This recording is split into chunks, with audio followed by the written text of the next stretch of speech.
listening to the most original talk radio station anywhere. We are LA Talk Radio at latalkradio.com. You're listening to the Mother Love Show, only on LA Talk Radio.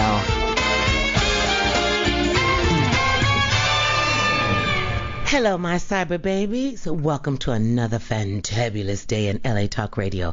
I am your illustrious host, Mother Love.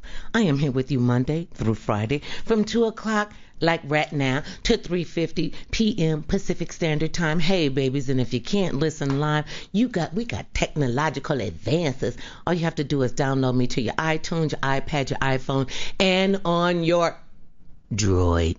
And you can listen to us 24 hours a day and get the love that you want, the love that you need 24 hours a day, 7 days a week, the great information and sensations and other things that make you tingly right there on latalkradio.com.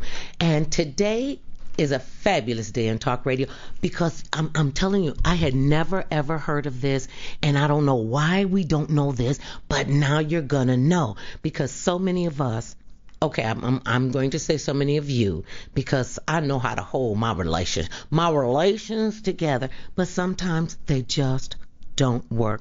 And it's not just in your interpersonal relationships. It's not just in it's in your business and whatever relationship that you have. Have you guys heard of a collaborative process divorce? I hadn't heard of it, and that's why we have in studio with us the very beautiful, and you know I do not like working with ugly people, not ugly looking, not ugly acting, not ugly talking. And today is no different, because in studio with me is attorney Michelle Danashrad. Yes. Did I pronounce it right? Absolutely. Danashrad, this is my sister. She is of Persian descent. Forget about all that. This is my sister right here. And Michelle is here to talk to us. She is a partner in the Completion Law Firm, which provides collaborative process divorce. And she's going to talk to us about that. First of all, welcome to the program, Michelle. Thank you, Mother Love. Okay, so now collaborative process divorce. You know, divorce. This is what you got. And you said the worst part of divorce is all the parts of divorce, because it affects everybody: your children, your in-laws, your outlaws, your friends, your business partners. Explain to us what the collaborative process divorce means. Okay, first of all, I want to say hello. Hello. I am so grateful to have this conversation with you, and I'm very happy to share with you. Mm-hmm. So Thank the collaborative divorce. So people who go through divorce, mostly they need lawyers, especially when they have a lot of assets. Mm-hmm. They have a lot of issues. They've got children maybe that they're not in agreement with each other about. But I'm here to tell you that not all lawyers are litigators. So there is a court process. And then there is outside of the court process. People are familiar with mediation, Mm-hmm. but are not familiar with the collaborative process. Collaborative. Okay, let's just break that down. Collaborative means we got a collective thing, a collective group going right here, right? Yes. And we're going to work to be in agreement. And who is ever in agreement on a divorce? You hurt me, you piece of scum. You cheated on me. I'm taking my kids, and you never go see my kid. You never go see your kids. You never go see your friend. And it just gets so ugly. And these are the people that you said, you stood in front of God and everybody and said, I will love you forever. And see, to me, divorce is like off the table, because to me, divorce is like, okay, well, you lied. And people really don't want to be lying, but things happen. And so you're saying that there is a cognitive, respectful way that this can be resolved. Yes, so absolutely. And she went, and yes, absolutely. Okay, so normally there is a lot of anger, hurt, resentment, disappointment. All of it is normal with divorce. Now, what is the best way to deal with that? I tell you, your Mother Love, if you have children who are hurt and angry, how would you guide them? Would you say, yes, I'm going to fight for you, and let's do this? These and are your father is children. pond scum, and he's worthless, and yes, I laid down with a worthless man and gave birth to you. I couldn't do it.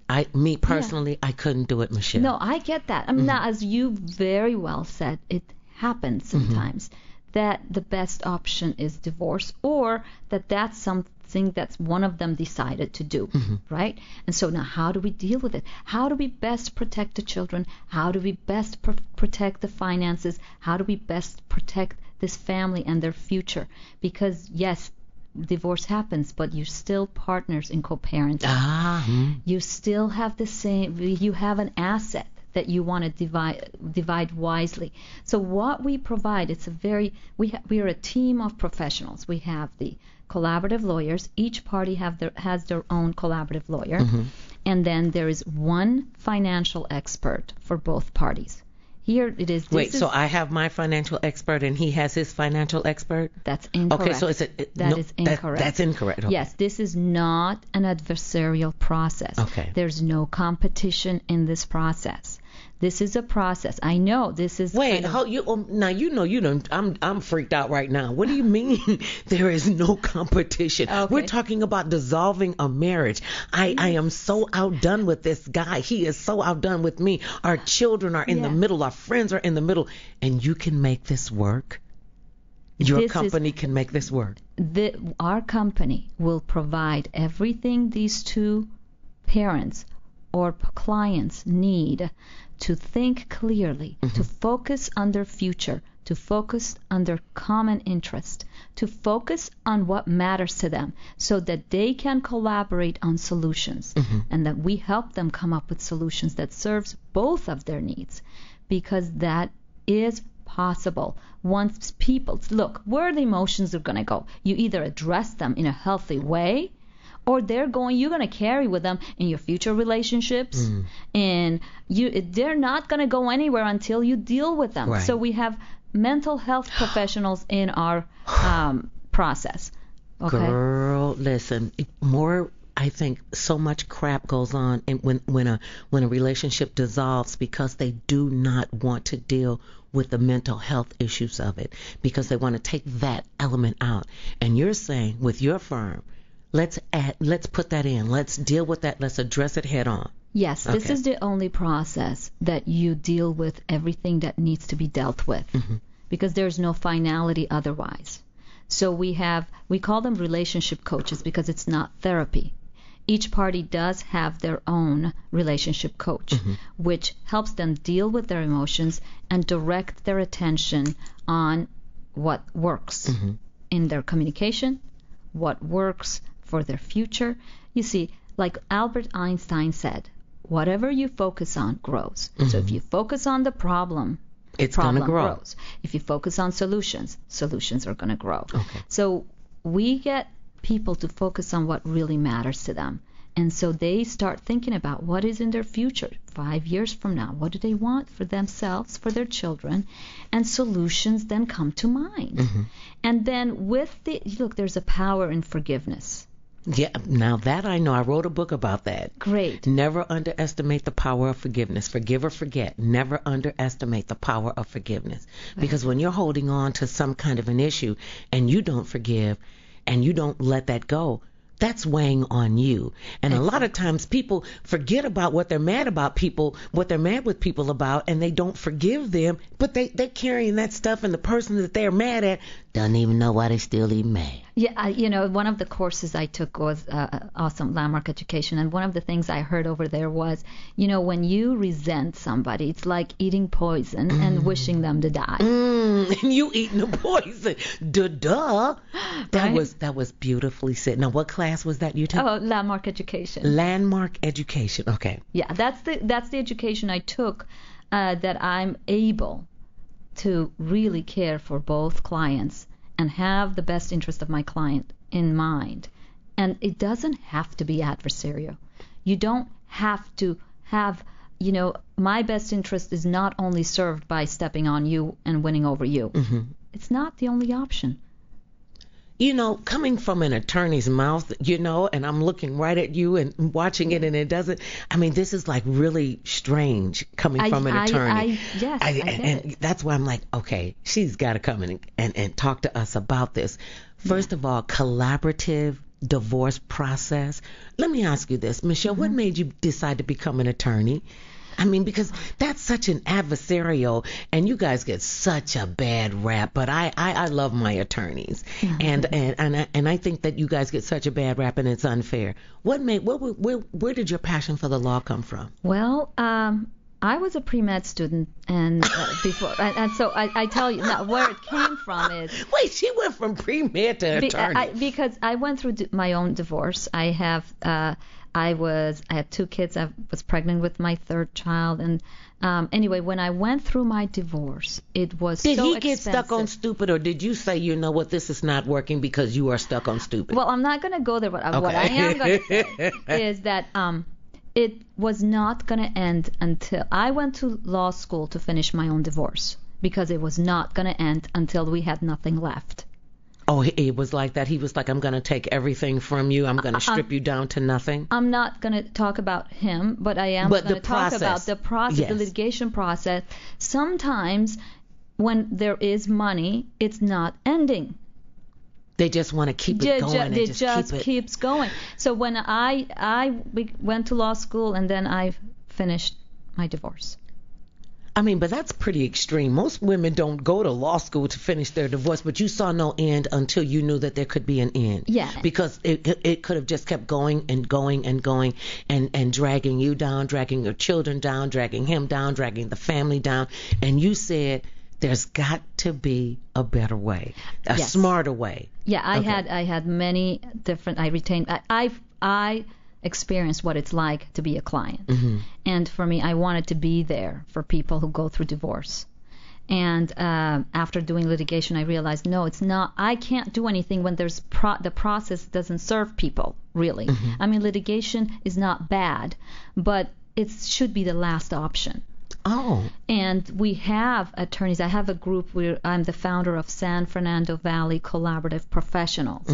And we have lawyers who want to do, their passion is to do collaborative, right? And so we have lawyers who can, in my team, and we have mental health professionals, and we have financial experts where people can choose from. But we work together as a team.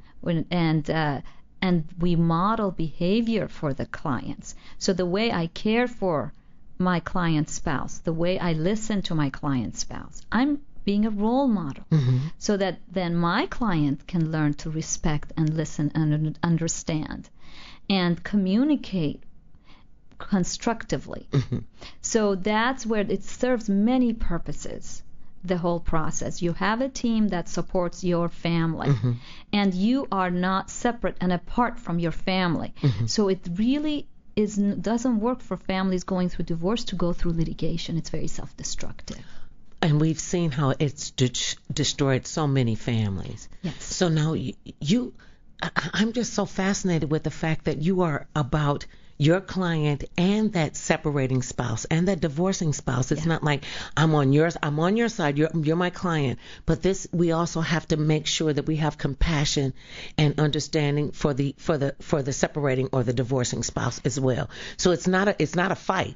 No, the way I take it on is nobody wins unless everybody wins. Now, you're starting a whole bunch of stuff. Yes. Here. And, I like it. And opening up a whole nother, I won't even say a can of worms, a whole nother window for people to look at separation and divorce. And people always think divorce is from a marriage. But this could work if we're separating from a business. Very good. If we're separating from any kind of a relationship. Yes. So it's collaborative. Very good. And and people don't even look. I'm trying to wrap my head around it because I'm like, okay, no, you got some splaining to do, Missy, about how this works. And it sounds like and you would think that they would have done this a long time ago. When did you start? Wouldn't you? You would have thought this. I mean, I would have thought, I'm standing in front of God and everybody and saying, I love this man and he's loving me, and we're going to do this until we drop off the planet. And somewhere down the line, you know what, baby, this is not working, and now let's figure out what we can do. I don't hate you. I want our children to love. And I always understood that hurting people hurt people. So if my spouse is hurting and I'm hurting, we're going to end up hurting all the people that we claim that we love. That's right. And you're coming in saying we can sit down at the table and have a collaborative relationship and make this not be ugly and vicious. Very good. Is that right? That's right. Okay. And you're very well said. In probate cases, when families fight over what's left over, parents' inheritance, collaborative is ideal. In business partnership, marriage is a contract, is a partnership, so it's business. People work together to make a business happen, and if they don't resolve their issues in a healthy way, they're carrying on those issues in their future partnership and business. It really takes away from their eagerness to go and create and be productive. People are not going to be as well open, let's say, unless they complete and resolve what needs to be resolved in a healthy way.